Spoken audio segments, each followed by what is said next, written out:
Question MCQs हैं। इनको आप ग्रुप कर लीजिए, तो तीनों का नंबर लेके जाएंगे। ठीक, बाद में व्हाट्सएप कर देंगे।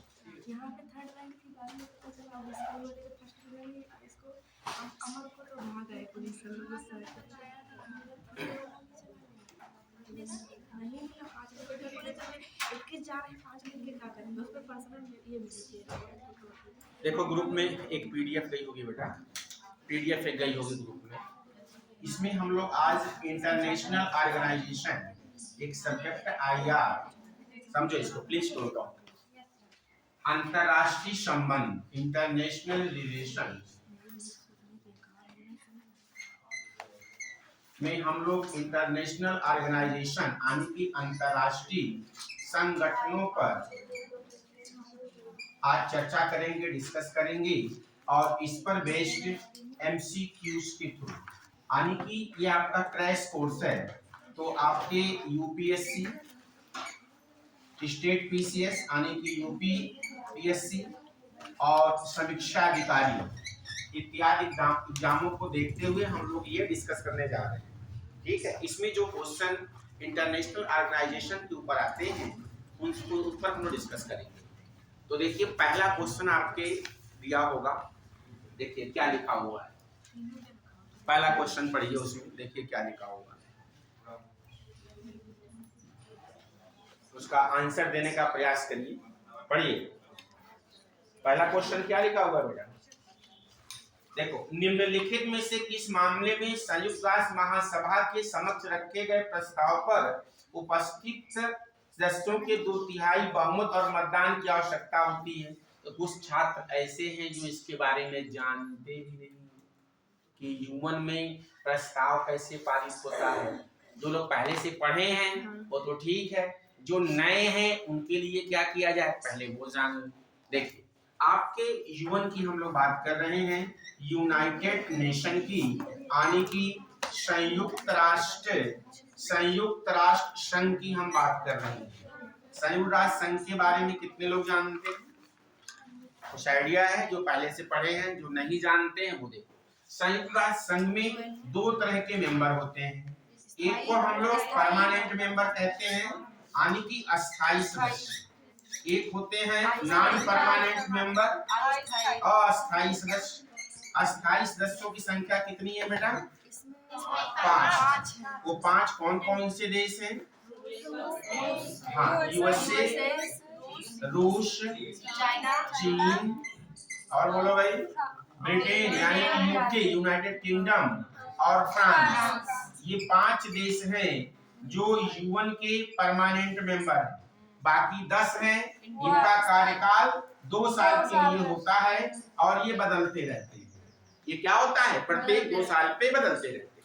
जब किसी यूएन में कोई प्रपोजल लाना होता है, जैसे नए सदस्यों का एंट्री इत्यादि के मामलों में प्रेजेंट और वोटिंग के 2/3 से ही कोई प्रस्ताव पारित होता है। इसमें कंडीशन एक है, जो ये 5 परमानेंट मेंबर हैं इनको पास वीटो पावर होता है। क्या होता है? वीटो पावर होता है। अगर इसमें से एक मेंबर ने भी अपने वीटो पावर का इस्तेमाल कर दिया, अर्थात निगेटिव कर दिया, तो कोई भी प्रस्ताव पारित नहीं होगा। किसी भी प्रस्ताव को पारित होने के लिए 5 परमानेंट मेंबर और प्लस इसमें से यानी 2/3 कितना होगा? 15 का 2/3 10 ही तो हुआ भाई। 10 की आवश्यकता होती है, जिसमें 5 परमानेंट मेंबरों का पॉजिटिव होना जरूरी है, यानी कि ये लोग वीटो पावर का इस्तेमाल ना करें। अगर इसमें से सपोज करो 10 अस्थायी मेंबर हैं और 4 मान लीजिए परमानेंट मेंबर है, इन लोगों ने कोई प्रपोजल पास कर दिया, 14 लोगों ने मिल करके, तो अगर एक इसमें परमानेंट मेंबर भी वीटो पावर का इस्तेमाल कर देगा तो यह पावर पास नहीं होगा, प्रपोजल पास नहीं होगा। हाँ, अगर 10 ही ने किया, मान लीजिए 5 परमानेंट ने कर दिया और 5 नॉन परमानेंट ने कर दिया, तब भी ये वीटो क्या हो जाएगा, सारी प्रपोजल पास हो जाएगा। क्योंकि पास होने के लिए मिनिमम 2/3 होना चाहिए। इसमें 5 परमानेंट मेंबर का उस प्रपोजल के पक्ष में मतदान होना चाहिए। 5 अस्थायी आ जाए तो काम चल जाएगा। लेकिन इस केस में अगर एक भी मेंबर, परमानेंट मेंबर, उस प्रपोजल के पक्ष में मतदान नहीं किया है, वह प्रपोजल पास नहीं होगा। आई बात समझ में? जैसे आपके प्रेसिडेंट के पास वीटो पावर होता है, यस सर। ये कहीं लिखा हुआ है संविधान में? Veto power is mention in our constitution और नॉट? कहाँ लिखा है? the word veto पावर कहीं आपके कॉन्स्टिट्यूशन में मेंशन है? जैसे आप लोगों ने पढ़ा होगा 111 में, ठीक है, 111 के अकॉर्डिंग ही काम हो रहा है। बात तो बिल्कुल सही है, लेकिन क्या 111 में कहीं वीटो पावर लिखा है? नहीं। देखो, जैसे फॉर एग्जांपल आपकी हम मीडिया की बात करें, मीडिया, तो मीडिया के लिए आर्टिकल 19 के 1 का क्लास ए है, जिसमें freedom of speech and expression, यही तो वर्ड लिखा हुआ है, वाक और अभिव्यक्ति की स्वतंत्रता। कहीं भी इसमें प्रेस वर्ड नहीं लिखा हुआ है, लेकिन इसी के अंतर्गत social media, electronic media, print media, सारी चीजें आती हैं। ऐसे ही आपके आर्टिकल 111, जैसे कि आपकी संसद, आप लोगों ने पढ़ा होगा आर्टिकल 79 के अनुसार संसद के कितने भाग होते हैं बेटा? 3 भाग होते हैं। एक को हम लोग लोकसभा कहते हैं, एक को हम लोग राज्यसभा कहते हैं, और एक president is a integral part of the parliament. ठीक है, यह इसका एक इंटीग्रल पार्ट है, अभिन्न अंग है, लेकिन इसका मेंबर नहीं होता है। ये क्वेश्चन भी आपके यूपीएससी ने और स्टेट पीसीएस ने पूछ लिया है। कथन और कारण में राष्ट्रपति संसद का अभिन्न अंग है। कथन, कारण, संसद के द्वारा पास कोई विधेयक, अधिनियम तभी बनता है जब राष्ट्रपति अपनी उस पर स्वीकृति दे देता है। यही तो है इसका मतलब। कथन और कारण दोनों क्या है? सही है, एक दूसरे का सही एक्सप्लेनेशन कर रहे हैं, वर्णन कर रहे हैं। आई बात समझ में? तो आर्टिकल 111 जो है, इसमें वीटो पावर लिखा नहीं है, इसमें ये लिखा हुआ है कि संसद के दोनों सदन यानी कि लोकसभा और राज्यसभा के द्वारा पारित किसी विधेयक को राष्ट्रपति की स्वीकृति के लिए भेजा जाता है। लेकिन ये कहीं मेंशन नहीं है कि राष्ट्रपति उस प्रपोजल प्रस्ताव पर कितने दिनों में अपनी स्वीकृति दे देगा। It is not mention in our constitution how many days for consent of the president if any bill pass by the both house of the parliament. ये कहीं नहीं मेंशन है, उसमें सिर्फ लिखा है यथाशीघ्र, as soon as possible। इसमें 10 दिन, 20 दिन, 15 दिन कहीं मेंशन नहीं है, लेकिन यूएस में मेंशन है। वहां पे 10-15 दिन जो है मेंशन है, उसके अंदर प्रेसिडेंट ऑफ इंडिया को वहां पर यूएस में अपनी सहमति देनी होती है। लेकिन भारत में कहीं भी इसका मेंशन नहीं है। यहीं से निकल के आता है वीटो पावर। कितने वीटो पावर होते हैं प्रेसिडेंट के पास? 3। कौन कौन से? हाँ, एक पॉकेट वीटो होता है, एक क्या होता है सस्पेंसिव होता है, निलंबनकारी होता है, एक एब्सोल्यूट वीटो होता है, अत्यंतिक वीटो कहते हैं। ये तीनों वीटो का प्रयोग कब किया जाता है, किस कंडीशन में किया जाता है? आपात में। कभी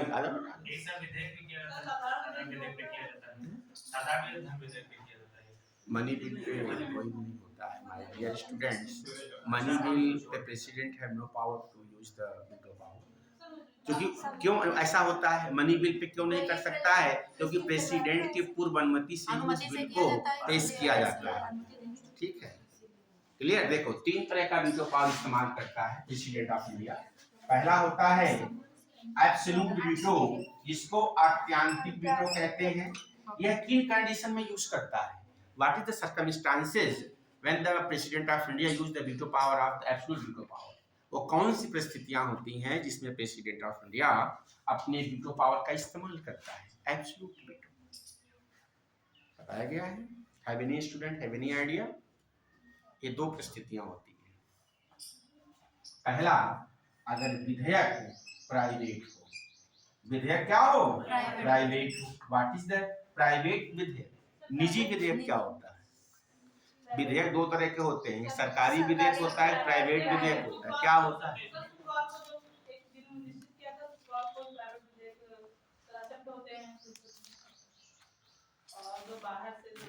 कोई ये बता सकता है what is the government bill and what is the private bill? हाँ बोलो। नहीं, इट इज नॉट करेक्ट। जो सर कैबिनेट जो सरकारी सदस्य जो कैबिनेट में जो आते हैं मंत्री लोग, वो जो पारित जो मतलब विधेयक पारित करते हैं वो सरकारी होता है, और जो कैबिनेट में नहीं होते हैं वो right answer, this is the right answer.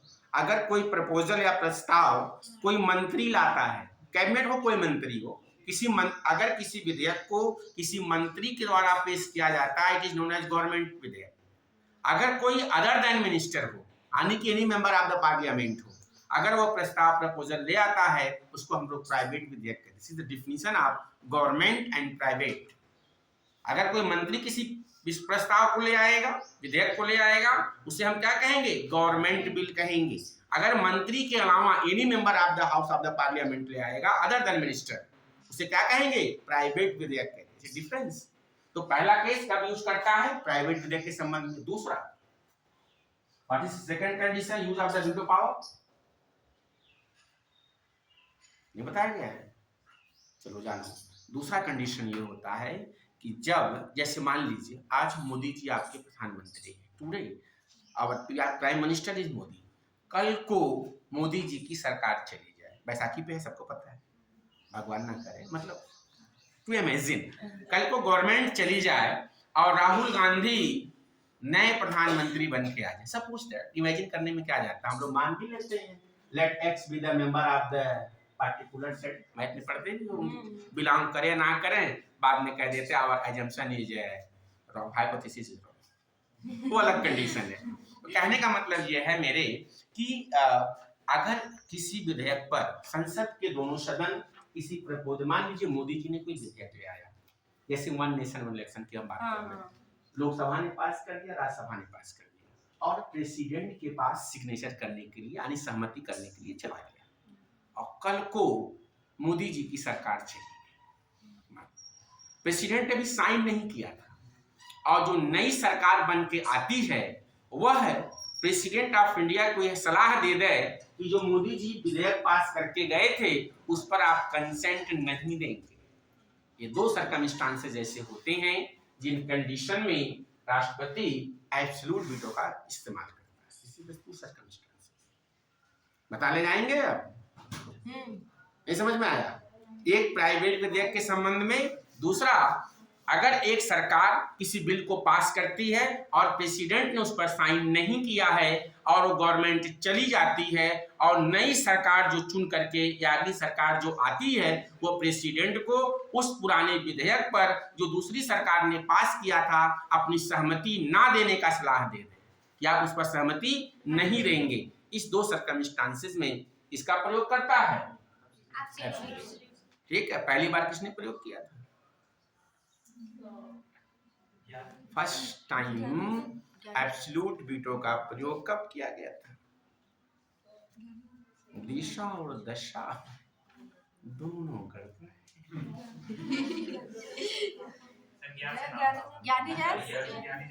उन्होंने पॉकेट वीटो किया था माय डियर स्टूडेंट। अच्छा। पहली बार PEPSU, east Patiala and east Punjab state, PEPSU के मामले में स्टेट हुआ करता था जो कुछ भाग, जब देश नया नया आजाद हुआ था उस समय एक छोटा सा स्टेट था, इसको पेप्सू के नाम से जानते हैं, पंजाब ईस्ट पटियाला स्टेट करके। तो उसमें कुछ भाग हिमाचल का था, कुछ पंजाब का था, हरियाणा तो बाद में बना, उसको मिला के पेप्सू स्टेट हुआ करता था। उसके रिस्पेक्ट में प्रेसिडेंट ऑफ किसने? डॉक्टर राजेंद्र प्रसाद ने पहली बार किसका प्रयोग किया था? Absolute veto. क्लियर? इसके बाद आता है, 2 मिनट लगेगा डिस्कस करने में, अगला क्या आता है? Suspensive veto. सस्पेंसिव वीटो का प्रयोग करता है प्रेसिडेंट ऑफ इंडिया जब किसी विधेयक को प्रेसिडेंट को हाउस को दोबारा रिकंसिडरेशन के लिए भेजता है, पुनर्विचार के लिए भेजता है। अगर प्रेसिडेंट को यह लगता है कि संसद ने जल्दीबाजी में विधेयक को पास कर दिया, उसके नजर में, किसके नजर में? राष्ट्रपति के, तो उसको पुनर्विचार के लिए फाइल को वापस भेज देता है। दोबारा संसद उसमें कुछ संशोधन के साथ या बिना संशोधन के साथ अगर विधेयक को पास करके प्रेसिडेंट के पास भेजती है तो president of India is bound to give it assent. संसद के उस विधेयक में चाहे संशोधन किया हो या ना किया हो, सिग्नेचर करना और अगर दोबारा पास करके भेज दिया है तो प्रेसिडेंट ऑफ इंडिया उस पर सहमति देने के लिए क्या होता है, अधिकारी होता है। और तीसरा है पॉकेट वीटो, ना हाँ ना ना वापस, नो एक्सेप्टेंस नो रिटर्न, कोई जवाब ना दे, उसको कहाँ रख ले, जेल में रख ले। तो इस प्रकार विधेयक क्या होता है, समाप्त। फर्स्ट टाइम ज्ञानी जैल सिंह ने किस पर किया था, डाक संशोधन विधेयक पर किया। क्लियर। तो ऐसे ही U1 का कॉन्सेप्ट समझ में आया। U1 में कोई भी प्रपोजल 2/3 मेंबर से पास होना चाहिए, जिसमें 5 परमानेंट की मेंबर की सहमति अनिवार्य होती है, नेसेसरी। इसमें से 5 दे देंगे तो आपका विधेयक क्या हो जाएगा, पास हो जाएगा। इसमें किस किस मैटर में होता है, पढ़िए जरा क्वेश्चन। कुछ समझ में आ रहा है आप लोगों को भाई? बोलो भाई, पीछे कुछ समझ पा रहे हैं? चलिए अच्छा देखते हैं भाई अगला क्वेश्चन। देखिए किसमें पहला है संयुक्त राष्ट्र संघ में नए सदस्यों का प्रवेश, दूसरा है सुरक्षा परिषद में अस्थायी सदस्यों का निर्वाचन, तीसरा आर्थिक एवं सामाजिक परिषद में सदस्यों का निर्वाचन। तो तीनों केसेस में किया जाता है। ऑल ऑफ दीज केसेस, इसका एक्सप्लेनेशन देखिए। आंसर इसका क्या होगा, 1 2 3 1 2 3 यानी कि 4 नंबर। फोर्थ इसका विकल्प करेक्ट कर लीजिए। Fourth option is right answer. ठीक है। पहला है संयुक्त राष्ट्र चार्टर UN के 6 प्रमुख अंकों में सभी अंक में नीति निर्माण की जिम्मेदारी है। 18 के तहत कुछ प्रस्ताव जैसे उपस्थित मतदान 2/3 से होगा। एग्जाम्पल के लिए नए सदस्यों का प्रवेश, सुरक्षा परिषद में अस्थायी का चुनाव, आर्थिक और सामाजिक परिषद। आई बात समझ में? यानी कि तीनों में ही किसका प्रयोग करेंगे, 2/3 बहुमत का। यूपीएससी इसी तरह के क्वेश्चन पूछती है। आप लोग पीसीएस का पेपर देखे होंगे, बंटाधार हो गया है अच्छे अच्छे लोगों का। 70 72 73 पे क्या बन गई, मेरिट। यानी कि अगर आपने 50% भी क्वेश्चन कर लिया, you qualify for the main examination. देखें ट्रेंड ना क्वेश्चन का। अब क्वेश्चन ऐसे ही टेढ़े आएंगे। वो जमाने खत्म हो गए कि अकबर के बाप का नाम क्या था, उन्होंने कौन सी लड़ाई लड़ी थी, उनकी दादी कहाँ गई, उनकी मम्मी कहाँ मरी थी, उनका कब्र कहाँ है, किसने खुदवा दिया। ये जमाने लद गए, ये क्वेश्चन नहीं आएंगे। आई बात समझ में? जो पुराने ढर्रे पे पढ़ रहे हैं वो अपना पढ़ाई के क्राइटेरिया को क्या करें, चेंज करें।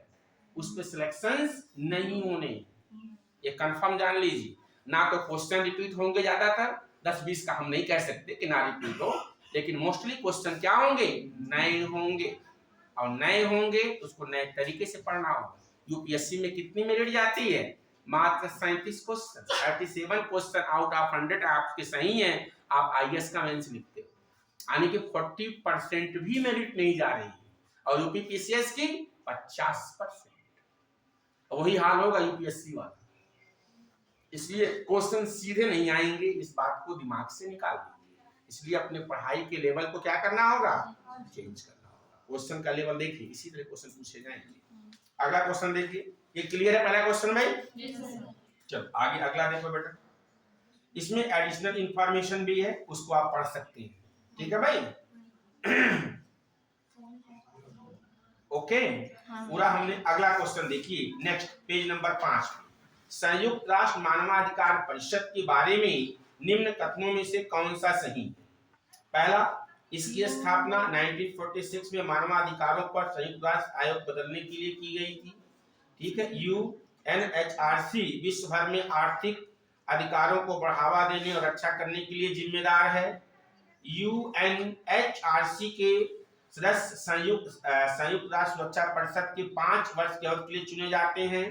डी, मानवाधिकारों के लिए उपायुक्त का कार्यकाल जिनेवा स्विट्जरलैंड मानवाधिकार परिषद सचिवालय के रूप में कार्य करता है।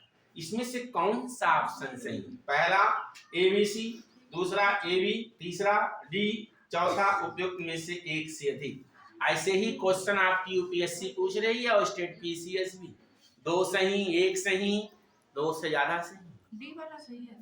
केवल डी वाला सही है। Only one option is correct. यानी कि ऑप्शन नंबर थर्ड। थर्ड का मतलब केवल डी सही है, बाकी ऑप्शन क्या है, गलत है। एक एक करके एक्सप्लेनेशन देखिए आप लोग नीचे। देखिए पहला ऑप्शन क्यों गलत है, यह स्थापना मानवाधिकारों की बदलने के लिए की गई थी, ऑप्शन गलत। 2006 में की गई थी। कब की गई थी, 2006 में। तो पहला ऑप्शन कट हो गया।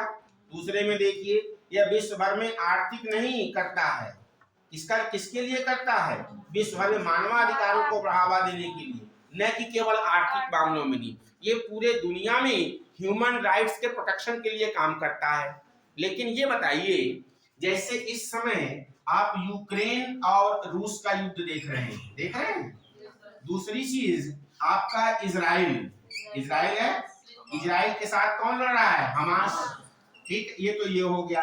और तालिबान जो आप है, जो अफगानिस्तान है, यहाँ पे तालिबानियों का शासक है।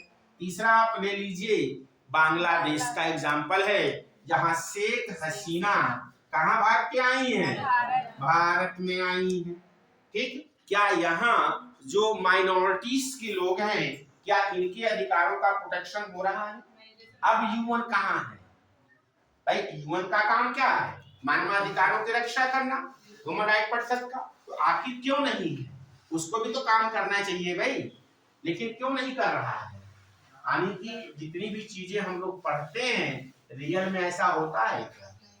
नहीं। जैसे अपने यहाँ देख लो, बहुत सारे लोगों का राइट का वायलेशन होता है, क्या उनको न्याय मिल जाता है?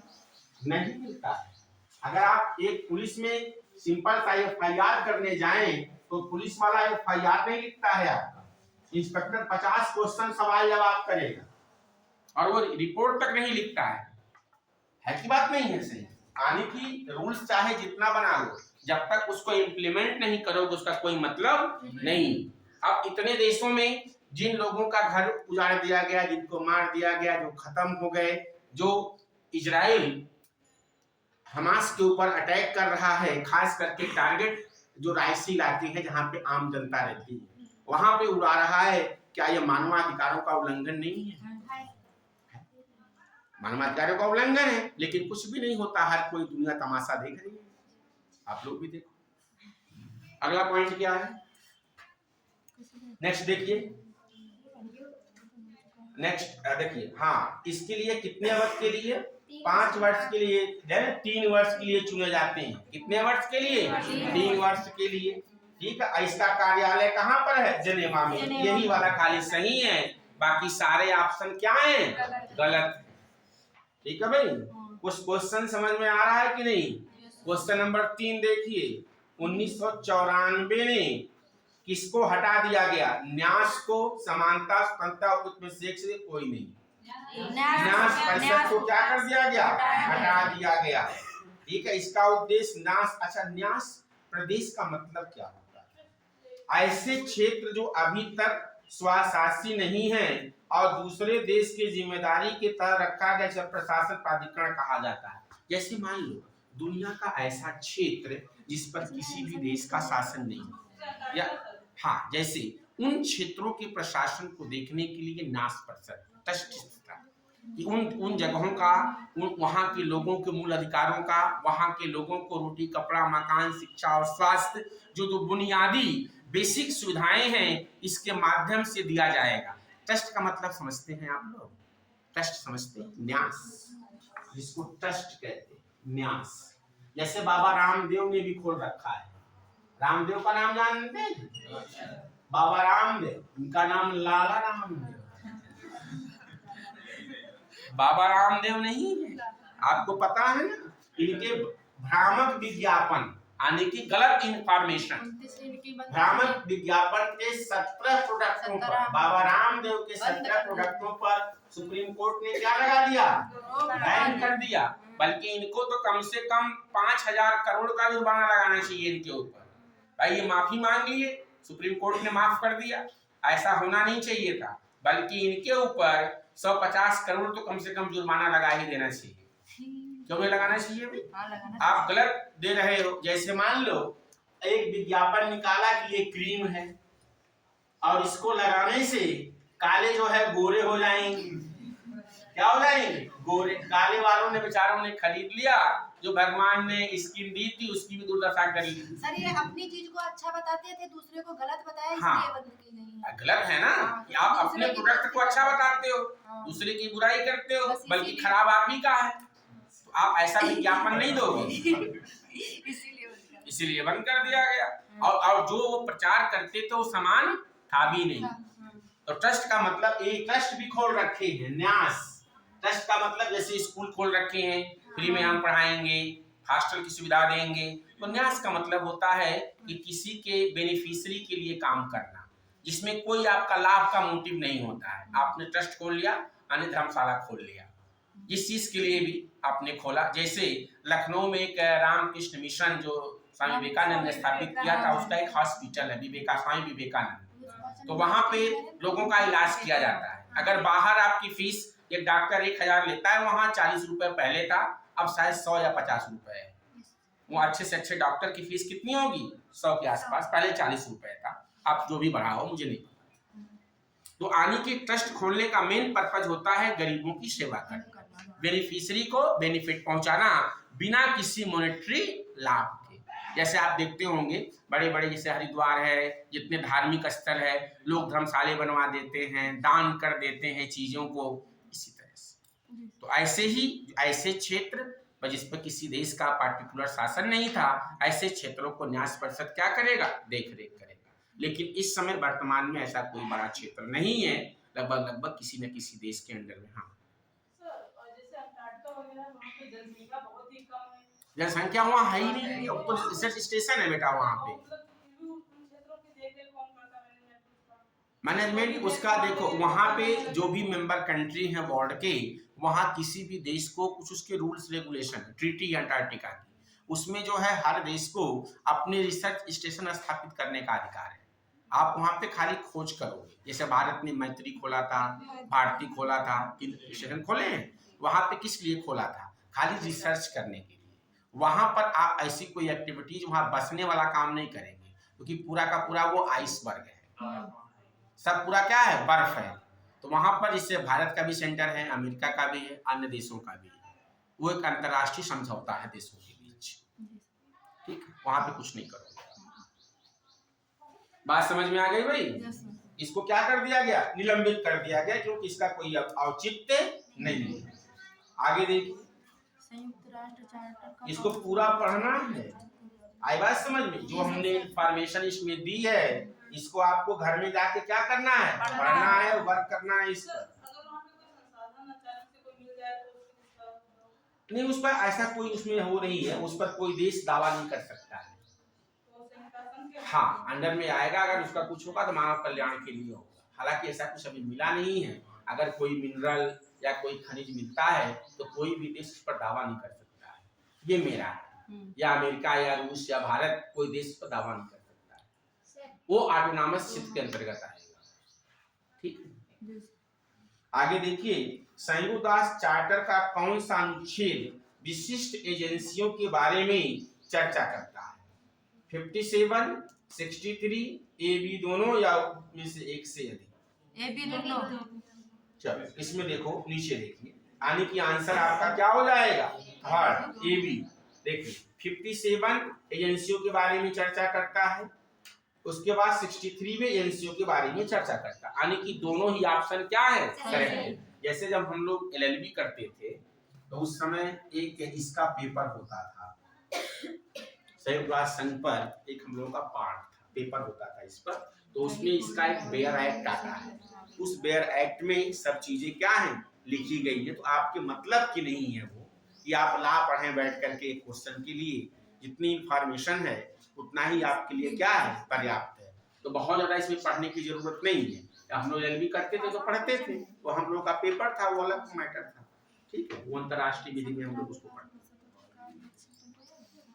तो उतना पढ़ाने का डिटेल की जरूरत नहीं है। यानी कि दोनों ही 57 और 63 में दोनों भी एजेंसियों के बारे में बात करता है। देखिए इसमें सारी चीजें लिखी हुई हैं, ठीक है? इसको आपको घर में क्या करना है? नोट्स भी बना लेना है। इसमें से पॉइंट्स को क्या करेंगे? लिख लेंगे, नोट्स बना लेंगे। आई बात समझ में? यहाँ मेरे पास वो है नहीं जो हम यहाँ कर पाए, बोर्ड मेरे पास स्मार्ट बोर्ड यहाँ नहीं है, वहाँ पे जब सेंटर अभी आपका जाएगा बस 12 के बाद चला जाएगा। 17 से क्लासेस आपकी कहाँ होंगी? उस वाले सेंटर पर। ये वैकल्पिक व्यवस्था है, जब तक कि वहाँ एग्जाम चल रहा है ना बोर्ड वाला, तब तक के लिए व्यवस्था है। 3 दिन और आपकी यहाँ पढ़ाई होगी, बाकी आप लोग कहाँ पढ़ेंगे? अपने सेंटर, वहाँ सारी व्यवस्था मतलब तभी तक के लिए है वैकल्पिक व्यवस्था। अब देखिए बेटा आगे। संयुक्त राष्ट्र यूएन के नए सतत विकास लक्ष्यों में सभी प्रकार की गरीबी को समाप्त करने का प्रस्ताव है। हाँ 2030 तक है सर। 2030 तक है। अच्छा, इसमें इस पर यूपी पीसीएस ने भी क्वेश्चन पूछा था। इस पर जो एक एक करके कौन सा लक्ष्य है, इसमें 17 लक्ष्य रखे गए हैं। इस पर स्टेट पीसीएस ने भी क्वेश्चन पूछ लिया था, 5वां नंबर पे कौन है, 6वां पे कौन है, 7वां पे कौन है।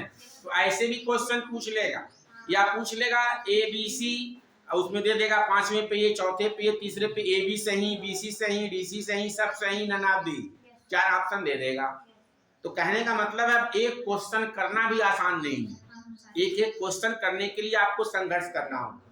तो पढ़ाई का लेवल आपको क्या करना होगा? बदलना होगा, बढ़ाना होगा।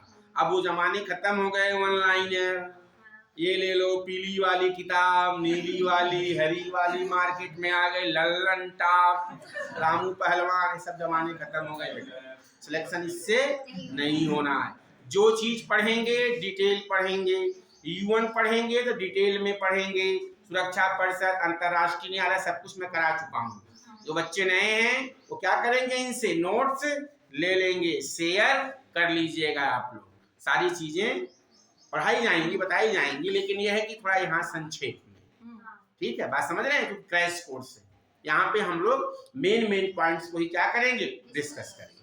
बाकी की चीजें आपको पढ़नी या कहेंगे तो हम पीडीएफ के फॉर्म में आपके ग्रुप में क्या करेंगे, एक एक ऑर्गेनाइजेशन का अलग से डाल देंगे। जो नए बच्चे हैं, जो पुराने हैं वो ठीक है, जो नए बच्चे हैं उनके लिए अलग से डाल देंगे। तो आपको मेहनत करनी होगी, क्योंकि 100 डेज का ही है ये, तो 100 डेज में सारी चीजें कराना संभव नहीं होता है, वरना हम 100 दिन तो खाली यही पढ़ाते रह जाए। समझ रहे हैं कि नहीं? आप इसमें मेहनत आपको भी करनी। आगे देखिए, तो इसमें देखिए 2030 तक गरीबी को क्या करना है, समाप्त करना है। अच्छा एक बात बताओ, हम लोग हमारे यहाँ 5 केजी राशन, क्यों भाई, कितने करोड़ लोगों को हम लोग देते हैं भाई? लगभग 80 करोड़, नहीं भाई, लगभग 80 करोड़ लगभग।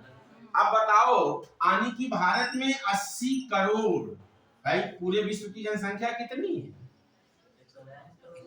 अरे भैया वो तो भारत की है, पूरे वर्ल्ड की 7 अरब की 8 अरब, कितना है देख लो जरा एक बार, बताओ भाई 7 है कि 8 है? पूरे वर्ल्ड की जनसंख्या कितनी है? अरे बताओ भाई, नहीं पता है? जान भी तो लिया करे भाई, नकल करके बता, शकल कर, नकल करके, नकल चीटिंग कितना है? 8 के आसपास होगा, 8 से ज्यादा है, मतलब हम मोटा माटी बता रहे हैं। अब देखो दुनिया में, अब मान लो हम इसको 100 मान लें, 80 को 100 मान लें, मान लो 80 मान लिया, 100 करोड़, और टोटल कितने हैं? 700 करोड़, पूरे वर्ल्ड की जनसंख्या है 7 अरब। लेकिन सर कितने को राशन मिलता है, वो सारे गरीब थोड़ी ना। अरे भाई सरकार तो कह रही है, सरकार क्लास करना है तो आओ बैठो, बात करना है सर।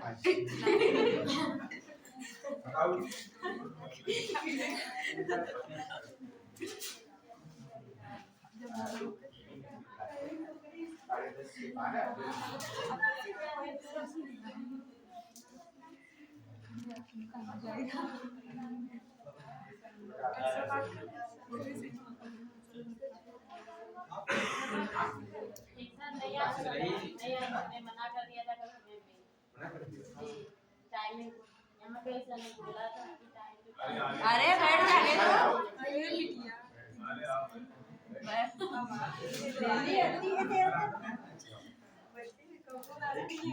तो क्या दिक्कत है, कुछ ज्ञान ही सीखेंगे बच्चे। मान लो सीट उठ खाली बैठ जाएंगे, ठीक है। अब देखो, अब मान लो पूरे दुनिया में 100 करोड़ मान लो लोग भारत से गरीब, यानी कि आधी आबादी तो भाई साहब गरीब है पूरी दुनिया की। पूरी दुनिया की आधी आबादी क्या है? गरीब है। और 2030 तक कहते हो कि हम पूरी दुनिया को गरीबी से मिटा देंगे। कहीं संभव है? कभी संभव नहीं है। ना खत्म हुई है ना हो। मेरा अपना पर्सनल एजम्पशन, लेकिन सरकार में हाँ तो हाँ मिलाना ही है। आगे आगे देखिए बेटा, इसमें देखो यूनिप का पूर्ण रूप। अरे पहले इसको तो देख लो। शून्य भूख, यानी कि सबके लिए हम खाद्य व्यवस्था कर देंगे। दूसरा है अच्छा स्वास्थ्य, सभी लोगों के लिए खुशहाली, सबको मेडिकल सुविधा दे देंगे, आयुष्मान कार्ड बनवा लीजिए, गुणवत्ता क्वालिटी पूर्ण एजुकेशन देंगे। लैंगिक समानता, उसके लिए आप लोगों के लिए 33% सीटें लोकसभा, इसको क्या कहते हैं? नारी बंधन अधिनियम, यही तो है भाई। 33% लोकसभा और राज्य की विधानसभाओं के चुनाव में क्या कर दिया जाएगा? आरक्षित किया जाएगा। तभी तो लैंगिक समानता होगी। चलो भाई बताओ, कितनी महिला सांसद हैं 2024 के चुनाव में? बताओ भाई, कौन बताएगा? कितनी महिलाएं सांसद हैं आपकी? बहुत मार मारेंगे। पहले 74 थी, एक बढ़ गई है कौन? 75 है इस समय। 74 थी, एक नई चुन के आई है, कौन सी? प्रियंका वाड्रा गांधी। अब इस समय कितने? 75। अब बताओ 545 सीटें हैं साहब आपके यहाँ, अब महिलाएं कितनी है? 75, यानी कि आधी भी नहीं है। 10, 12, 13%, 15% के आसपास है। आबादी कितनी है महिलाओं की? लगभग 49%। ये तो है लगभग आबादी। पुरुष, यानी कि इतना जनसंख्या होनी चाहिए, आधी होनी चाहिए, तभी तो लैंगिक समानता की हम लोग बात करते हैं। जैसे फिनलैंड है, आइसलैंड है, यहाँ पे लैंगिक समानता है, हमारे यहाँ नहीं है। तो हमारे यहाँ पुरुष प्रधान देश है। महिलाएं घर में खाना बनाएंगी, पुरुष बाहर कमाएंगे। इस पद्धति पे चल रहा था, लेकिन समय के साथ परिवर्तन होगा। चलो भाई ठीक है भाई, ये आप लोग देख लेना इसको। सस्ती और स्वच्छ ऊर्जा मिलेगी, और आपकी ऊर्जा उत्तर प्रदेश में प्राइवेट होगी। अडानी ग्रुप ने खरीद लिया है। ये 7 रुपए 8 रुपया जो पा रहे हैं, 10-10 रुपया यूनिट बिजली देने के लिए तैयार रहिए। सरकार ने ऊर्जा को क्या कर दिया?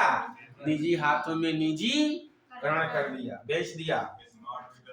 स्मार्ट मीटर लगेंगे और आपकी बिजली चाहे 300 बाकी हो चाहे 200, अगर एक महीने के डेफिनेट तारीख को नहीं जमा करेंगे, आपकी बिजली वहीं से कट। जैसे रिचार्ज खत्म, मोबाइल डब्बा हो गया, ऐसे आप डब्बा हो जाएंगे। ठीक है भाई, बाकी इसमें आप देख लेना। आगे देखिए, यूएनईपी का पूर्ण रूप क्या है? यूनाइटेड नेशन एनवायरमेंटल प्रोग्राम, यही तो है भाई। पढ़ लेंगे, बता ले जाएंगे।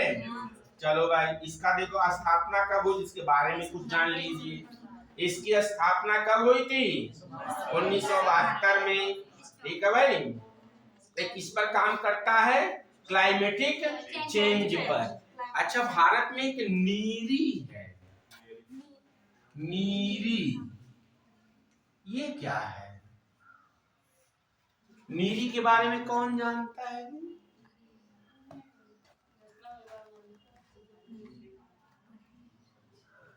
दिशा और दशा खराब है।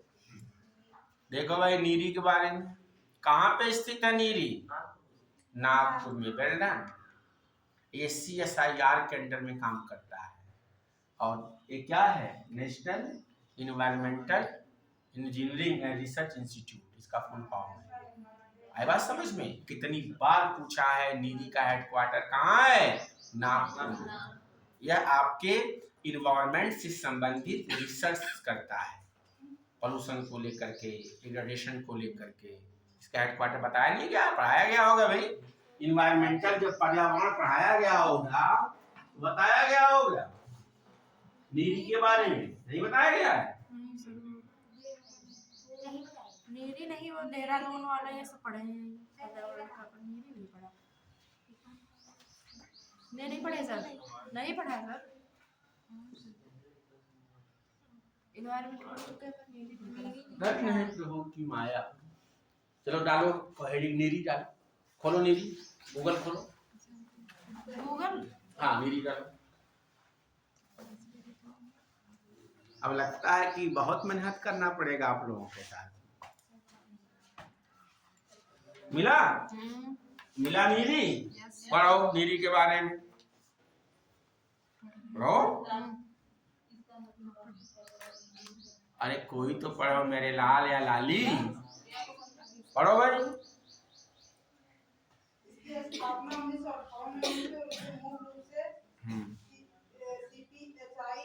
CSIR के अंतर्गत एक ऑटोनॉमस बॉडी है। यह पर्यावरण से संबंधित क्या करता है, रिसर्च करके सरकार को अपनी रिपोर्ट देता है। यही लिखा हुआ है, हिस्सा है। इसके रीजनल कार्यालय भी हैं। आई बात समझ में? ये नोट कर लेना, इम्पोर्टेंट है, एग्जाम में आ सकता है। आई बात समझ में? डाल लो कहीं अपने उस पर रजिस्टर में, नोट कर लो। नीरी के बारे में कल पढ़ करके आना, नोट्स बना लेना वहीं से, और नहीं तो कहोगे तो हम ग्रुप में डाल देंगे। ठीक है, पढ़ लेना इसको ढंग से। अच्छा ये बताया गया है कि नहीं, एनजीटी नेशनल ग्रीन ट्रिब्यूनल 10 वाला पढ़ाया गया है। चलो ठीक, चलो अच्छा हम भेज देंगे कुछ मटेरियल। इतनी बात समझ में आ गई भाई? चलो आगे चलते हैं, देखते हैं भाई क्या है। अब देखो भाई कुछ अंतरराष्ट्रीय इसमें क्या है, संगठन है। जैसे अंतरराष्ट्रीय दूरसंचार संघ जनेवा में स्थापना, ILO है, ठीक है, विश्व पर्यटन संगठन है, FO है, अंतरराष्ट्रीय मुद्रा कोष है, विश्व बैंक है। ये पढ़ लेना अपना, ये आता है एग्जाम में, ठीक है भाई। बिम्स्टेक है, ठीक है, ये सब पढ़ा चुके हैं। सड़क कराए, देखो भाई इसमें सारे ऑर्गेनाइजेशन लगभग हमने करा दिया था, कुछ बाकी होगा वो करा देंगे। आगे देखिए 2006 में संयुक्त राष्ट्र मानवाधिकार आयोग का नामकरण बदल दिया गया और इसका नाम बदल करके निम्नलिखित में से क्या किया गया है, मानवाधिकार परिषद। यानी कि आंसर क्या हो जाएगा, 1 नंबर। 2006 में अभी क्वेश्चन आया था ये पिछले वाले में, संयुक्त राष्ट्र मानवाधिकार आयोग का नाम बदल दिया गया है, ठीक है भाई। क्यों बदला गया है, इसका उद्देश्य विश्व स्तर पर मानवाधिकारों को बढ़ावा देना और उनकी रक्षा करने के लिए प्रभावशील चिंताओं की आलोचना के संबोधित करता है। क्यों बदला गया है, उद्देश्य क्या है, सारी चीजें इसमें क्या है लिखी गई। अब बात आती है मानवाधिकार की। आपके यहाँ एक मानवाधिकार आयोग है, चलो उसको भी डिस्कस कर लेते हैं, इसी के रिलेटेड। ह्यूमन राइट कमीशन पढ़ाया गया है।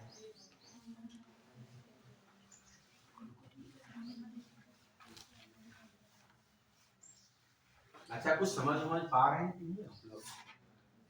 कुछ समझ में आ रहा है? बोलो भाई।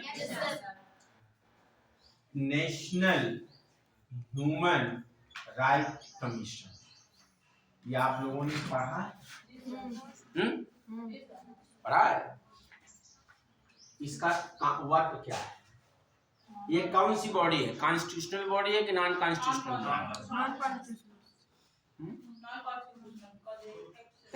किस इसका स्टेटस क्या है आज के समय में? नहीं, मतलब इसको क्या कहेंगे, नॉन कॉन्स्टिट्यूशनल, कॉन्स्टिट्यूशनल, तो क्या कहा जाता है इसको? विधिक संस्थान, संविधिक, नॉट विधिक, संविधिक। देखो संस्थान 3 तरह के होते हैं मोटा मोटी।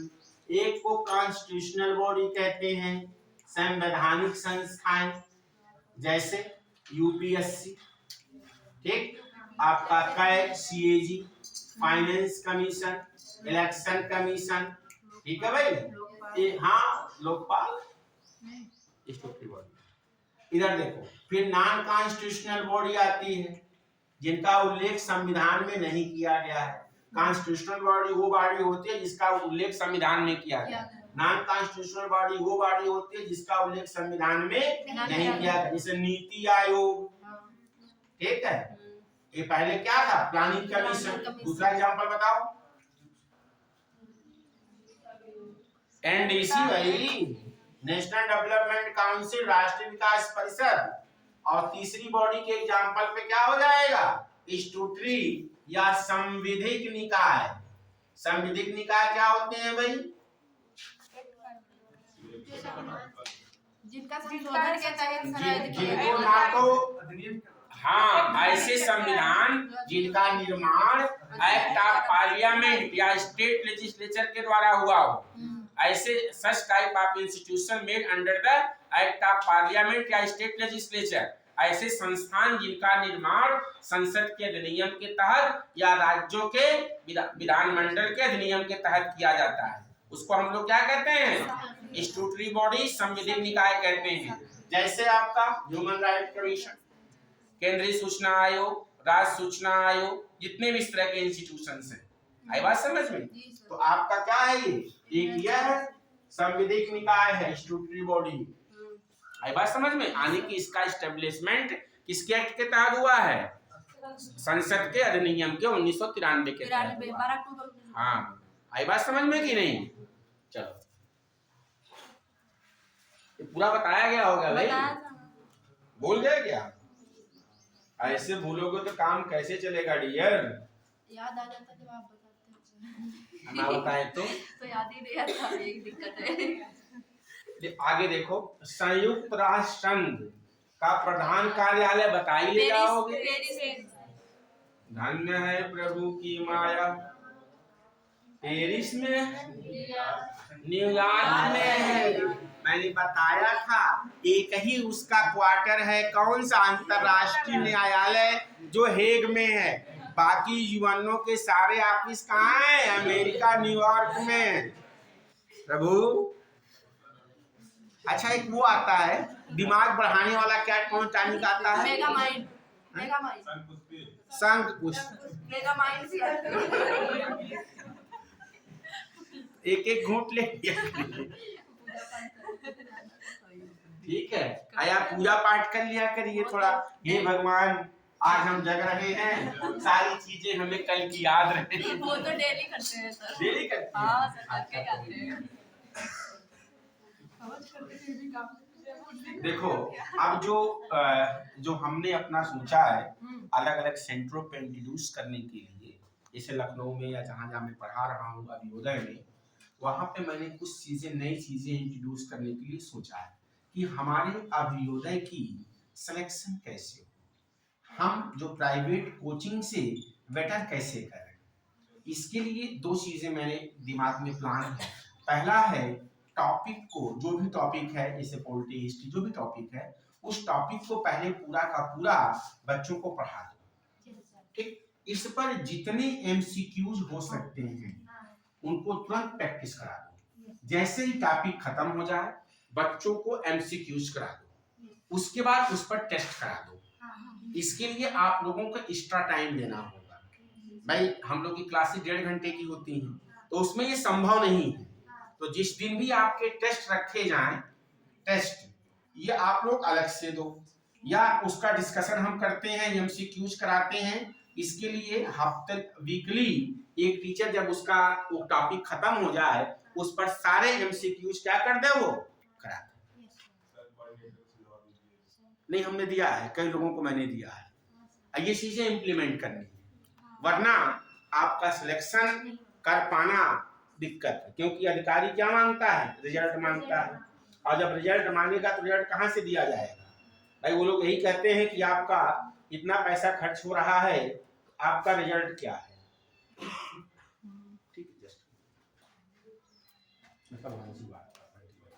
ठीक है, तो ये चीजें जब तक इम्प्लीमेंट नहीं होंगी तब तक। अच्छा, इसी के साथ साथ इस पर मेंस के आंसर राइटिंग कराया जाए, बच्चों को मेंस का आंसर राइटिंग कराया जाए, तो हमें नहीं लगता कि बच्चा क्वालिफाई नहीं कर पाएगा। हमारे यहाँ दिक्कत क्या है, जैसे हमारे जो बच्चे अभियोदय की हैं, थोड़ा सा इनका लेवल भी मतलब नॉर्मल है। क्या है, नॉर्मल है।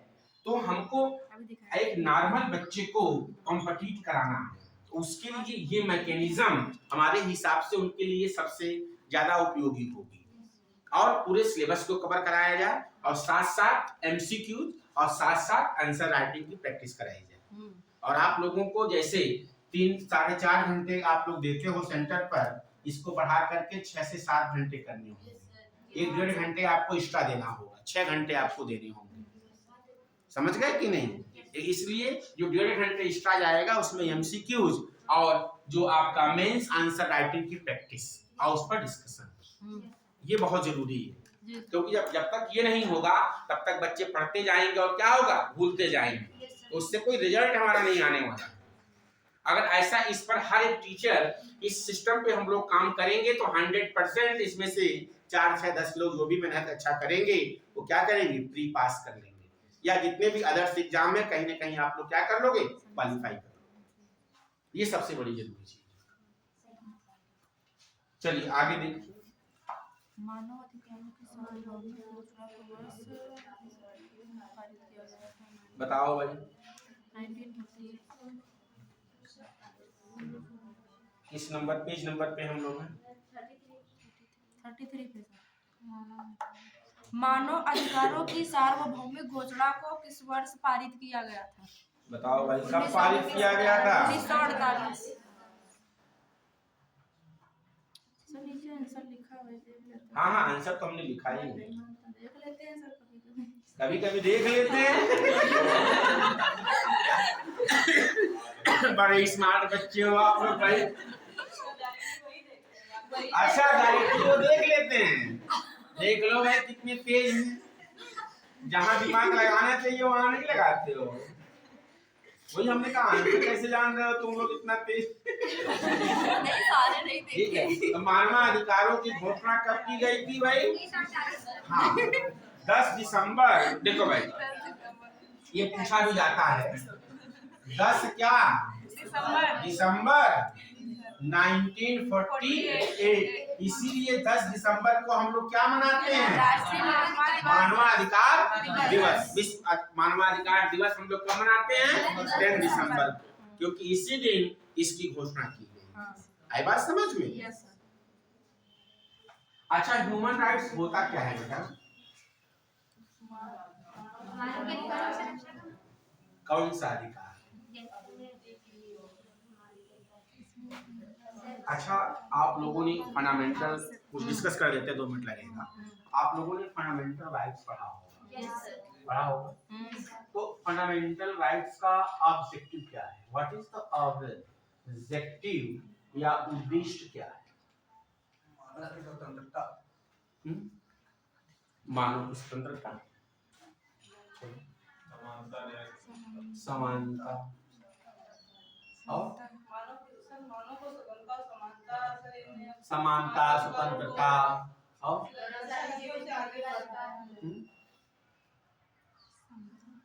देखो आप लोग पढ़ चुके हो तो ऐसा तो ना सब खिचड़ी पका दो एक ही। देखो फंडामेंटल राइट का मतलब क्या है? मूल अधिकार।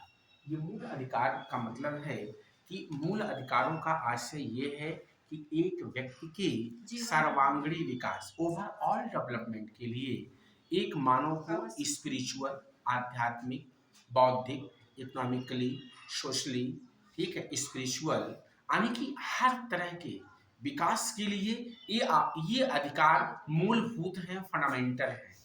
बिना इसके आप किसी भी व्यक्ति के व्यक्तित्व के विकास के बारे में सोच नहीं सकते हो।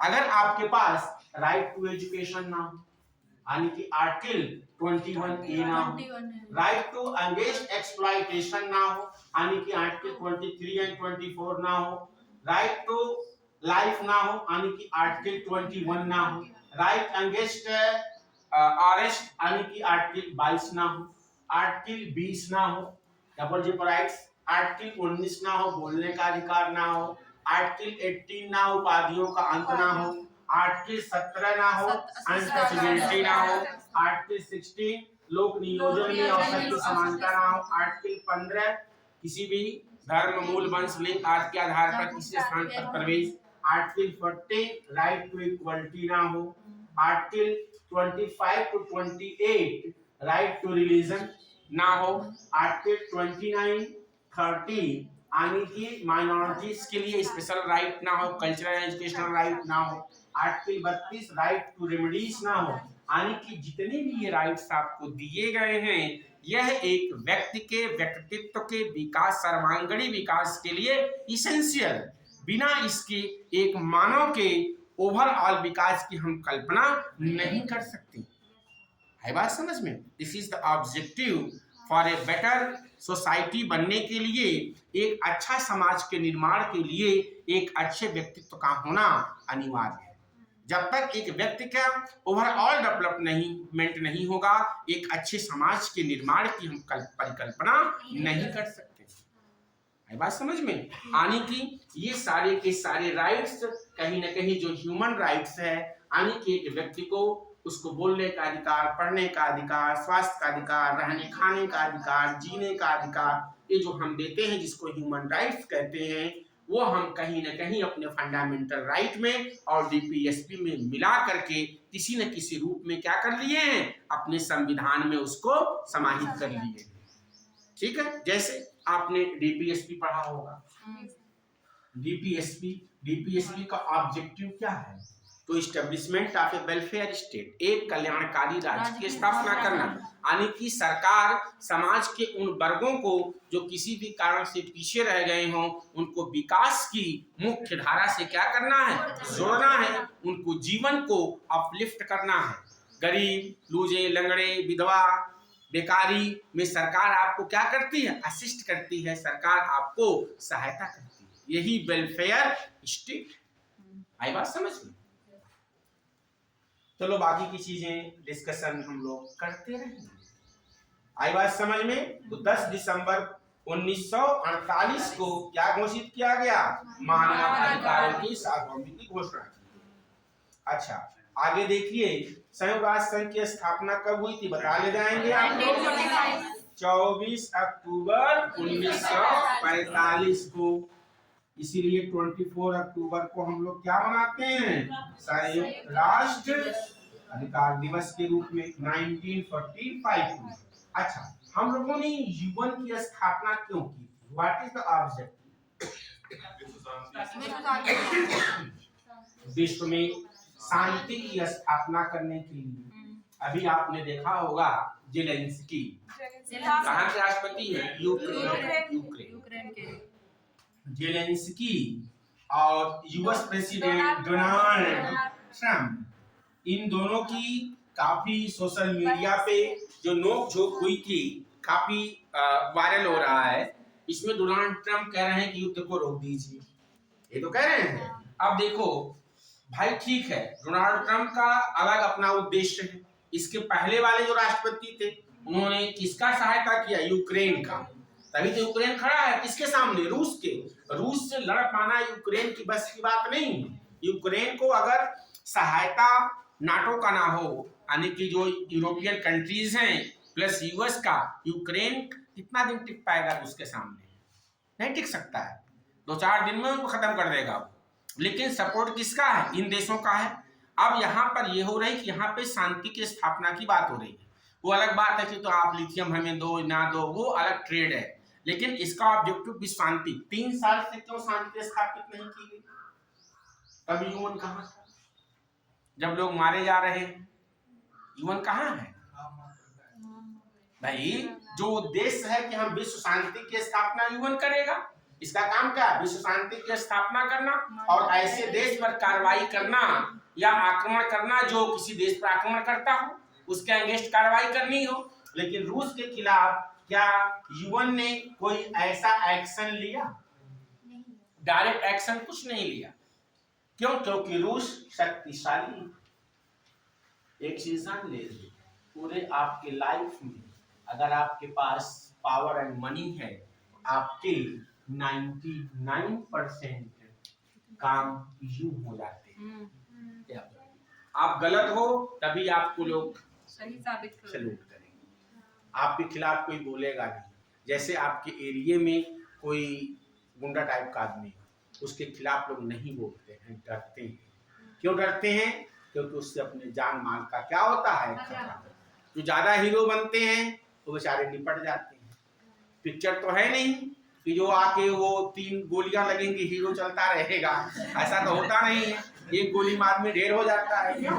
पिक्चर में होता है बेटा, मार गोली लग रही है, इधर इधर जा रही है, तब भी जो है हीरो मार रहा है गोली टनाटन, ऐसा होता नहीं है, खाली फिल्म में होता है।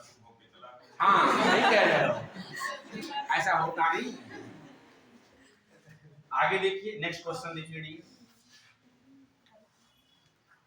क्लियर हो गया भाई, इसके बारे में है। आगे देखिए, संयुक्त राष्ट्र सुरक्षा परिषद में सुधारों की मांग के संबंध में निम्न कथनों पर विचार कीजिए। संयुक्त राष्ट्र संघ परिषद का सबसे शक्तिशाली अंग है, इसलिए विभिन्न देश चाहते हैं कि संयुक्त राष्ट्र सुरक्षा परिषद संरचना अधिक लोकतांत्रिक और प्रातिनिधिक हो। भाई जैसे भारत भी चाहता है कि हम परमानेंट मेंबर बन जाए, पांचों के पास खाली वीटो पावर है, दूसरे को नहीं मिल रहा है, ये अलोकतांत्रिक, इसका विस्तार होना चाहिए और देशों को भी मौका मिलना चाहिए। दूसरा देखिए, हाँ चाइना कभी नहीं चाहता है कि भारत मेंबर बने, बनेगा ही नहीं। अब जब तक चाइना है भारत मेंबर नहीं बन पाएगा, कंफर्म जान लीजिए। या चाइना ऐसे मुश्किल दौर में हो जब उसके पास कोई ऑप्शन ना हो और भारत की जरूरत चाइना को। अब देखो चाइना के पॉलिसीज में परिवर्तन आ रहा है, न्यूज़पेपर आप लोग पढ़ रहे हैं। जब अमेरिका ने धीरे से ट्विस्ट करना शुरू किया किसको, चाइना को, तब वो भारत से कह रहा है, वहां के विदेश मंत्री अभी कल या परसों भारत आए थे, वो स्टेटमेंट दे रहे हैं कि चाइना और भारत को मिलके काम करना चाहिए। ऐसा कुछ नहीं है, ये सिर्फ ग्लोबल पॉलिटिक्स है, क्योंकि चाइना को भी एक देश का सपोर्ट चाहिए, तो कहीं न कहीं वो भारत से संबंधों को थोड़ा सा सुधारेगा, कुछ नहीं, मौका पाते ही खा जाएगा। तो ड्रैगन है वो, समझ गए, वो सुधारेगा कुछ नहीं। जैसे होता नहीं, आदमी मौके की तलाश करता है। ये भी सत्य है कि आपके वर्ल्ड पॉलिटिक्स में, दुनिया के विश्व के राजनीति में ना तो कोई परमानेंट दोस्त होता है, ना कोई परमानेंट दुश्मन होता है। यही डोनाल्ड ट्रंप है, अमेरिका का, रूस का हमेशा विरोध किए हैं, अब देखो समर्थन कर रहे हैं डायरेक्ट, यानी कि अमेरिका अपना फायदा देख के ही काम करता है। ऐसे ही हर एक देश, जब मैंने आपको पढ़ाया था विदेश नीति, कि हर एक देश दो तरह की पॉलिटिक्स होती है, एक होता है सह अस्तित्व का, एक होता है कि हम नेशन फर्स्ट, पहले हम अपने देश को वरीयता देंगे, ठीक है। तो अमेरिका की पॉलिसी यही रही है कि जहां उसको बेनिफिट होता है, जिन देशों से होता है, उसी देश का सपोर्ट करता है। नहीं होता है, एक दिन पहले हमने यूएस से इंडिया प्राइवेटाइजेशन ही पढ़ाया था कि कब कब यूएस ने भारत का साथ दिया और कब कब नहीं दिया। आई बात समझ में? अगला क्वेश्चन देखिए, इसमें उसी में देखिए पॉइंट देखिए क्या लिखा हुआ है। G4 जिसमें जर्मनी, भारत, ऑस्ट्रेलिया, रूस शामिल है, संयुक्त परिषद के स्थायी सदस्य की मांग उठा रहे हैं। भाई भारत तो मांग ही रहा है, जर्मनी, ऑस्ट्रेलिया, रूस तो ऑलरेडी शामिल है उसमें। आगे देखिए अगला, राष्ट्रों पर संयुक्त राष्ट्र सुरक्षा परिषद की शासी शक्ति और अधिक विकेंद्रीकरण करने के लिए आवश्यक है कि संयुक्त राष्ट्र सुरक्षा परिषद में क्षेत्रों को समान प्रतिनिधि। अच्छा, विकेंद्रीकरण का मतलब समझते हैं? हाँ, विकेंद्रीकरण, जिसको अंग्रेजी में डिसेंट्रलाइजेशन कहते हैं। क्या कहते हैं? Decentralisation. What is the meaning of decentralisation? इसका एग्जांपल बताइए। स्थानीय स्वशासन, गुड। स्थानीय स्वशासन जैसे आपके ग्राम पंचायतें और नगर पालिका, ये तो है। यानी कि शक्तियां एक जगह केंद्रित ना हो करके शक्तियां क्या हो, विकेंद्रित। यानी कि दुनिया को, अगर जो आपके कॉन्टिनेंट है, जैसे एक यूएस का मेंबर, एक नॉर्थ अमेरिका का हो, एक साउथ अमेरिका का हो, एक अफ्रीका का हो, एक यूरोप का हो, एक एशिया का हो, ठीक है, एक ऑस्ट्रेलिया का हो, यानी कि जो आपके कॉन्टिनेंट हैं, ये का डिस्ट्रीब्यूशन कॉन्टिनेंट वाइज होना चाहिए। अब जैसे देखिए साउथ अमेरिका का कोई भी देश परमानेंट मेंबर नहीं है कोई member? Answer is not. Africa का कोई मेंबर परमानेंट नहीं है।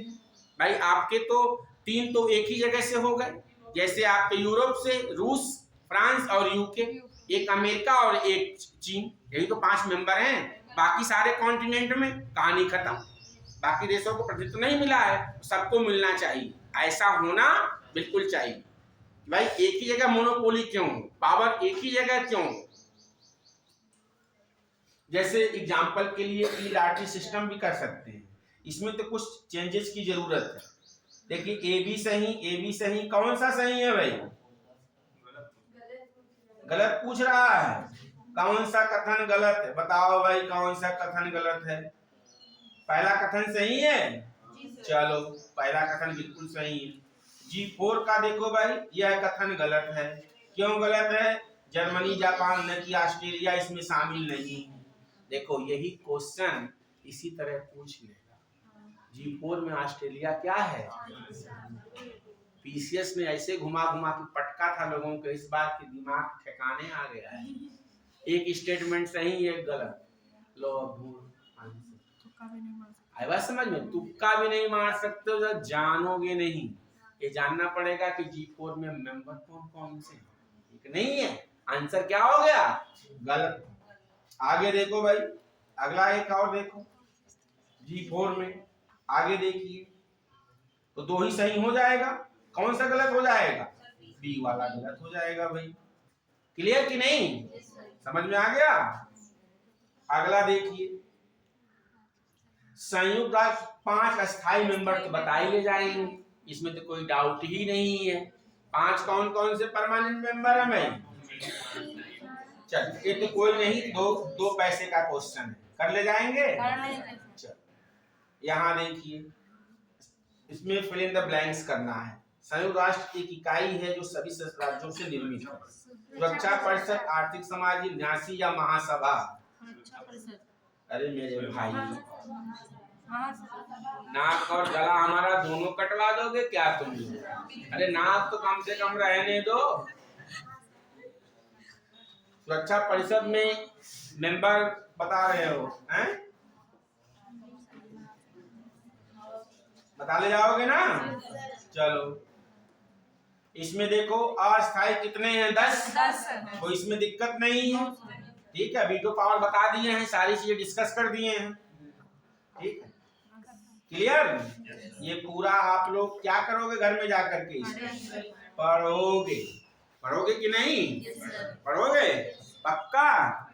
देखते हैं कल क्या करके आओगे। कल का मतलब मंडे को। तो अभी तो खाली एक छोटा सा टेलर था आप लोगों के लिए, बाकी सारे ऑर्गेनाइजेशन 2-3 दिन लगेगा कराने में। यूएनओ है, आईएलओ है, बिमस्टेक है, सार्क है, ठीक है। जितने भी इंटरनेशनल ऑर्गेनाइजेशन है उस पर सब पे क्वेश्चन क्या करा देंगे, और उसके बारे में डिटेल पढ़ा भी देंगे। क्योंकि ये क्रैश कोर्स है, क्रैश कोर्स में क्लासेस क्या होती हैं? कम होती हैं, पता है ना आप लोगों को। इसलिए बहुत ज़्यादा 1 to 1 लाइन हम नहीं करवा पाएंगे। ये पीडीएफ हम भेजते जाएंगे, समझाते जाएंगे, करना आपको। बात समझ रहे हैं कि नहीं? तो और क्या डिस्कस करते हैं? अभी 10-5 मिनट और कुछ समझ बताओ। बताओ भाई क्या डिस्कस कर दिया जाए? इंटरनेशनल ऑर्गेनाइजेशन वो तो चल ही रहा है। और किसी टॉपिक में जो क्लियर ना हो, सपोर्टिव में कोई टॉपिक बताओ, कोई टॉपिक बताओ, डिस्कस करें। तो ओपेक कराएंगे। ओपेक क्या है भाई? चलो ओपेक के बारे में बताओ। ऑर्गेनाइजेशन है, ठीक है। इसका काम क्या होता है, फंक्शन क्या है, इसकी स्थापना कब हुई थी, इसका हेडक्वार्टर क्या है, ये तो पूछा जाता है। देखो कोई भी वर्ल्ड का ऑर्गेनाइजेशन है, किसी भी ऑर्गेनाइजेशन,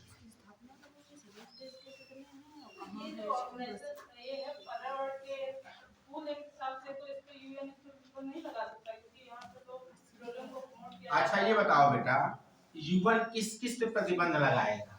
जैसे कार्बन कटौती की बात की जाती है, सबसे ज्यादा कार्बन चीन और अमेरिका ही उत्सर्जित करते हैं।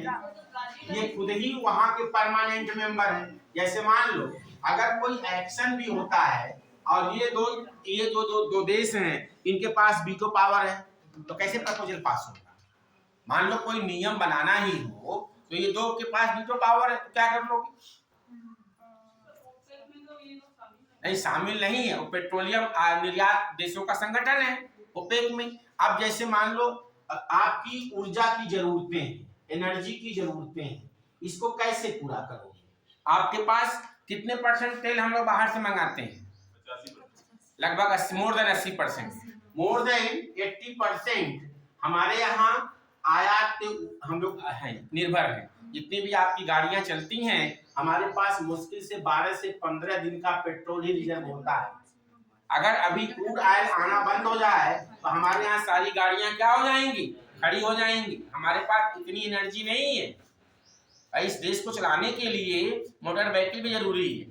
आपके पास कितना है भाई, लगभग जो आपका एनर्जी सोर्सेज है, इसमें मोर देन 80% से ज्यादा हम अपने आयात पर निर्भर है। एक बड़ा अमाउंट भारत का अपने एनर्जी जरूरतों को खरीदने के लिए पैसा खर्च हो जाता है।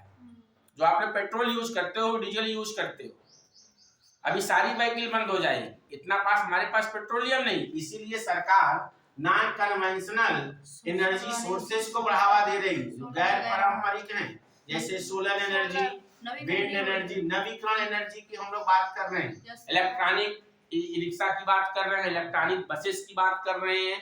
क्यों कर रहे हैं? क्योंकि ये जो सोर्सेज हैं ये बहुत दिन तक नहीं है। अब ओपेक का काम क्या है? मार्केट में कंट्रोल करना प्राइस को, कितना हमें अपना क्रूड ऑयल निकालना है, किस रेट पे बेचना है, ये सारी चीजें डिसाइड करते हैं ये। अच्छा, इसमें भी कोई दिक्कत नहीं है भाई, उनका संगठन है बेचने का। लेकिन सबसे बड़ी समस्या इसमें यूएस है। यूएस के पास सबसे ज्यादा भंडार है, लेकिन ये अपने भंडार को खर्च नहीं कर रहा है, उसको रिजर्व करके रखा है, बल्कि खुद ही आयात कर लेता है, सस्ता मिलता है।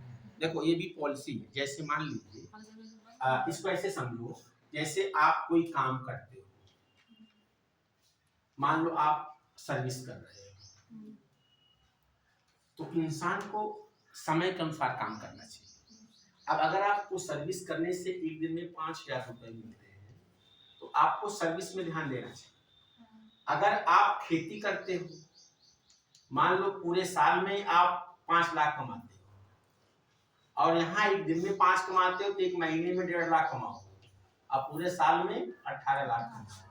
तो काम वो करो जिसमें आपका क्या हो, बेनिफिट हो, प्रॉफिट। वो काम नहीं करना चाहिए। अमेरिका की पॉलिसी यही है, वो अपने खाद्यान्न भी बाहर से मंगा लेता है, वो हर चीज का प्रोडक्शन नहीं करता, वो कमर्शियल फसल को उगाता है, उसमें बेनिफिट ज्यादा है, उसकी जनसंख्या कम है। और हमारे यहाँ देश में क्या प्रॉब्लम है?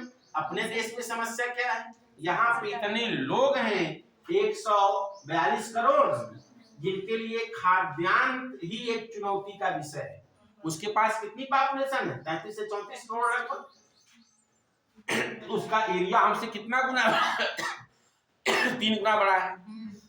तो ये आगे इसीलिए निकल रहा है। हमारे यहाँ सबसे बड़ी समस्या है पॉपुलेशन। लोगों के पास रोजगार नहीं है, यूथ हैं बैठे हुए हैं, उनके पास रोजगार नहीं है, खाली मोबाइल चला के काम चला रहे हैं, रील देख कर। नहीं, अमेरिका में बच्चे भी काम करते हैं, पार्ट टाइम जॉब सुने होंगे आप लोग। यहाँ पे कोई नहीं करता है। यहाँ पापा कमाएंगे और घर भर खाएंगे। यही तो है चीजें। तो यहाँ पे सेल्फ डिपेंडेंट की कमी है। ठीक है, चलो कुछ कोई टॉपिक बताओ, टाइम में कुछ डिस्कस कर। पॉलिटी में कोई टॉपिक बताओ जो क्लियर ना हुआ, कोई टॉपिक बताओ, डिस्कस करते हैं। फंडामेंटल राइट क्लियर है? बोलो बोलो कुछ।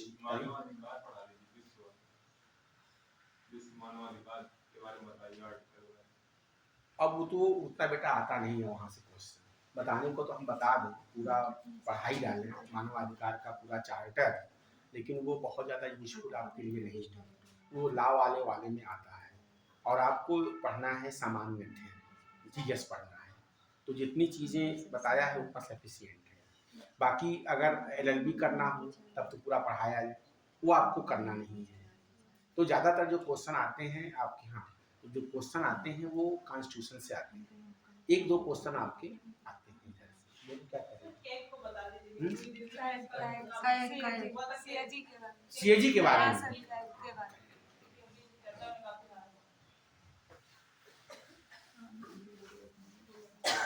आजकल चर्चा में है। CAG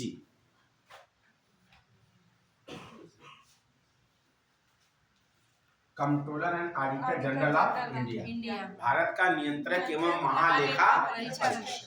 इस आर्टिकल में 148 से लेकर के 151 सीएजी। सबसे पहले सीएजी एक कॉन्स्टिट्यूशनल बॉडी है। कौन सी बॉडी है? संवैधानिक संस्था है। कैग के नियुक्ति का कौन करता है? अपॉइंटमेंट कौन करता है? नियंत्रक एवं महालेखा परीक्षक की नियुक्ति कौन करता है? इसकी कोई क्वालिफिकेशन? पहला बताओ, योग्यता बताओ।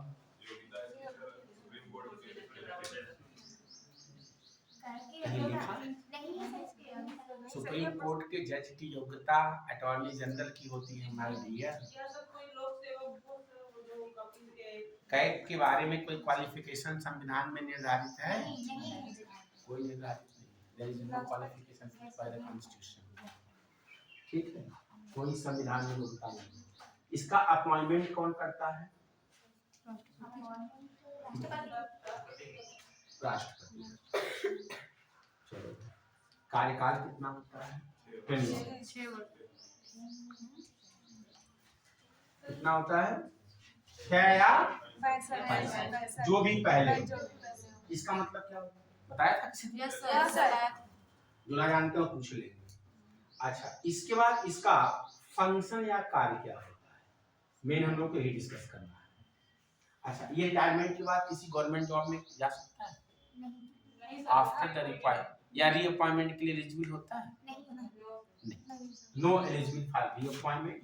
और आफ्टर रिटायरमेंट के बाद ये ना तो राज्य सरकार ना तो केंद्र सरकार, किसी भी सरकार के अधीन कोई सेवा नहीं कर सकता। ये सारी बातें क्लियर?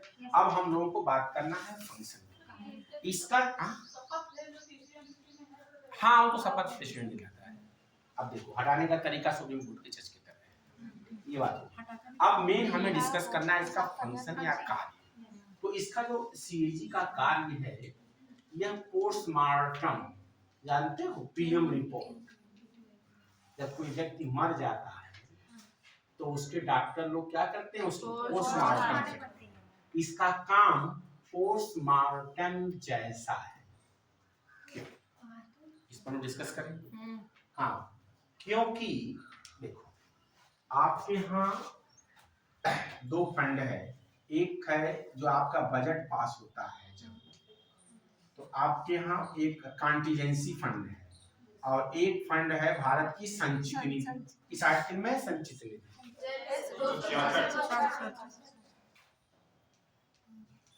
267 में कॉन्टीजेंसी फंड है। चलो, तो भारत की संचित निधि से पैसा, ये 2 तरह के आइटम्स होते हैं। एक होता है संचित निधि पर भारित। भारित का मतलब क्या होता है? देना। क्या मतलब उसका? एक होता है संचित निधि से, फ्रॉम। एक होता है भारित, एक होता है संचित निधि से। इन दोनों का मतलब क्या होता है? Charge over consolidated fund of India. इसका मीनिंग क्या होता है? भारत की संचित निधि पर भारित। इसका मतलब क्या होता है? सर, बड़े पदों का वेतन देना जैसे वो भारित है, राष्ट्रपति का है। नहीं, इसका मतलब वो तो आप सही बता रहे हो, सीजी का वेतन हो, चेयरमैन वाइस चेयरमैन का हो, जजेस का हो, सरकार की लाइबिलिटीज हो, ब्याज, सारी चीजें हैं। लेकिन मतलब इसका क्या हो?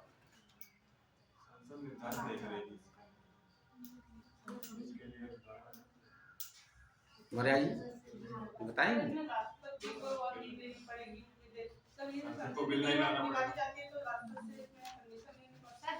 मतलब है कि कंपलसरी देना ही देना।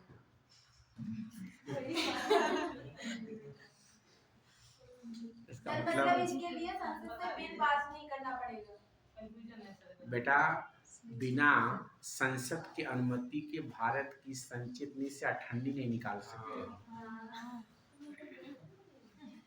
चलो समझ लो इसका मतलब क्या होता है। इसका मतलब बताया नहीं गया है।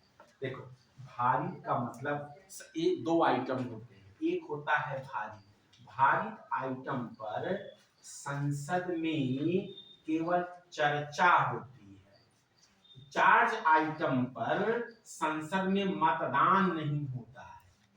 There is no provision of voting that item charge over consolidated fund of India. ऐसे व्यय जो भारत की संचित निधि पर भारित होता है, इसमें संसद में केवल डिस्कशन किया जाएगा, नो प्रोविजन ऑफ वोटिंग, इस पर मतदान नहीं होगा। और जो आइटम नॉर्मल होता है, से होता है, काम होता है, उस पर चर्चा भी होगी और मतदान भी होगा।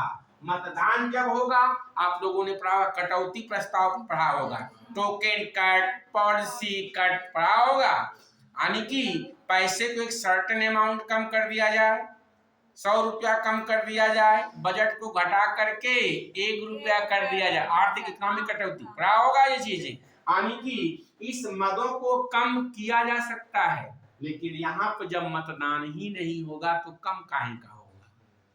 आई बात समझ में? ये 2 आइटम होते हैं। सर इसमें एक्सेप्शन भी है क्या? एक्सेप्शन भी है क्या? क्या एक्सेप्शन है? जैसे मतलब सर जैसे वो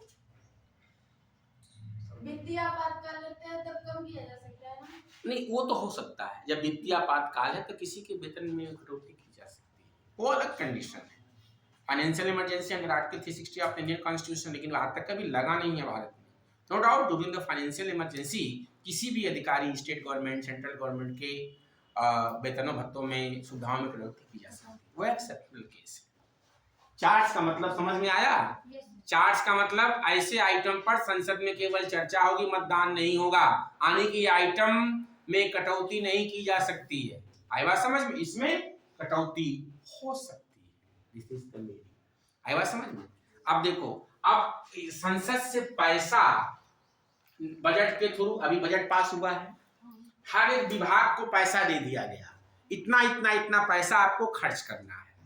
तो जब कोई विभाग को पैसा अलॉट कर दिया जाता है तो वहां पर सीएजी का कोई काम नहीं है। जब आप पैसा खर्च कर लेते हैं तब आपके लेखाओं की जांच करेगा, सेंट्रल गवर्नमेंट का भी करेगा, स्टेट गवर्नमेंट का भी करेगा। तो आपकी लेखाओं का क्या करेगा? जांच करेगा।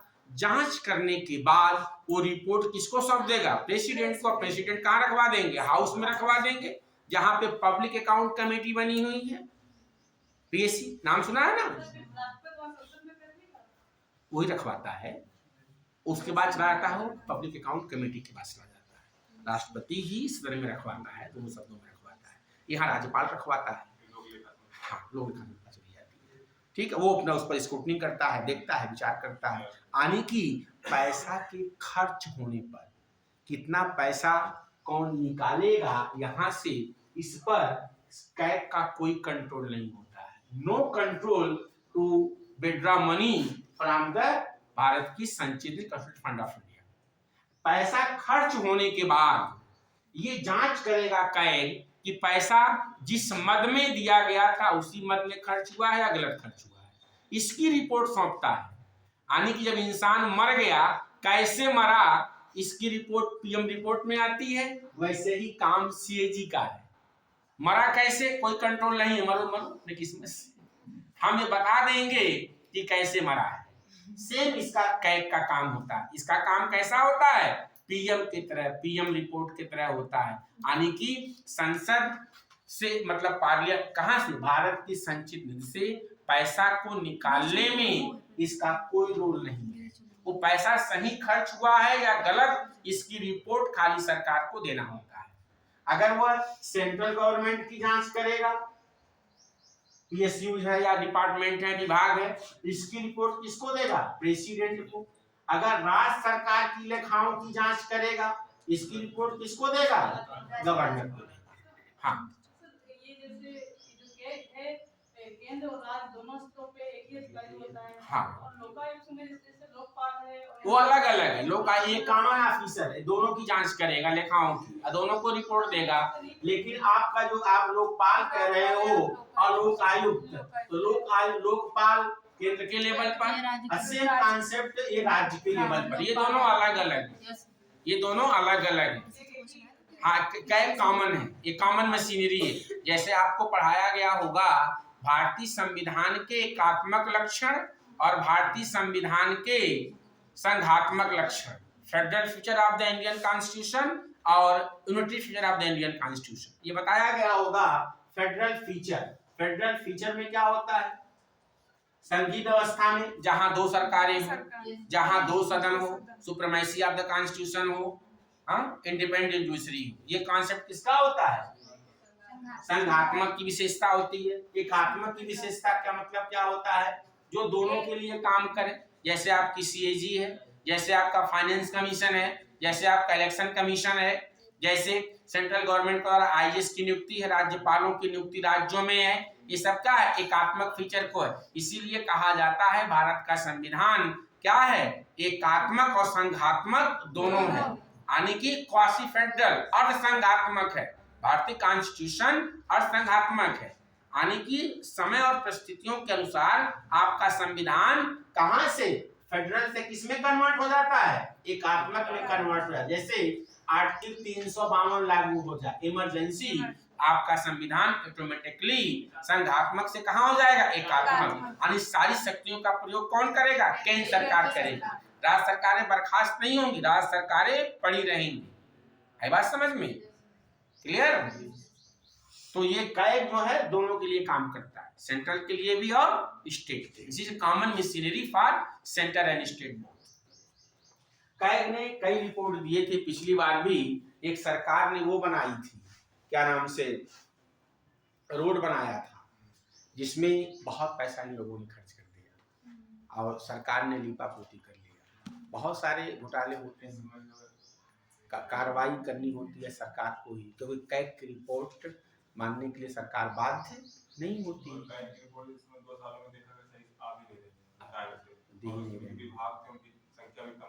कम कर दी गई। सरकार लीपापोती करने में बहुत आगे है। समझ गए? जो सब चीजें जो दिखती हैं वो होती नहीं है, आज जो होती हैं वो दिखती है। ठीक है भाई, चलो फिर आगे हम लोग आगे जितने भी बाकी बच्चे हैं, जैसे ओपेक, और बताओ और क्या पढ़ा रहे हैं? वो पढ़ा दें IUCN, इंटरनेशनल, वो भी तो है संगठन जो डाटा बुक जारी करती है। ठीक है, और जो भी 3 4 5 बेल में है वो हम डिस्कस कर देंगे। जैसे आप बता रहे थे लीज पे कोई भी किसी भी देश का एरिया को दूसरा देश ले लेता है, संसाधन है किसी देश में और दूसरा देश संसाधन का यूज करना चाहता है। हाँ, जैसे भारत की बहुत सारी रिफाइनरियां हैं, ईरान वगैरह में लगा रखी है, भारत ने लगा रखा है, वहां से मिनरल क्रूड ऑयल निकालता है, उसका शेयर परसेंटेज है, इतना आप रखोगे इतना हम रखेंगे। वो आप एग्रीमेंट, वो बायलैटरल समझौता होता है, दो देशों के मध्य द्विपक्षीय समझौता होता है। जैसे अफ्रीकन कंट्रीज हैं, उनके पास न्यू टेक्नोलॉजी नहीं है, तो वो लोग क्या करते हैं, हाँ चीन पर हैं, चीन ने काफी वहाँ अपना हाथ पांव फैला रखा है, तो चोरी चोरी करते हैं, मिनरल निकाल के लेके भाग जाते हैं।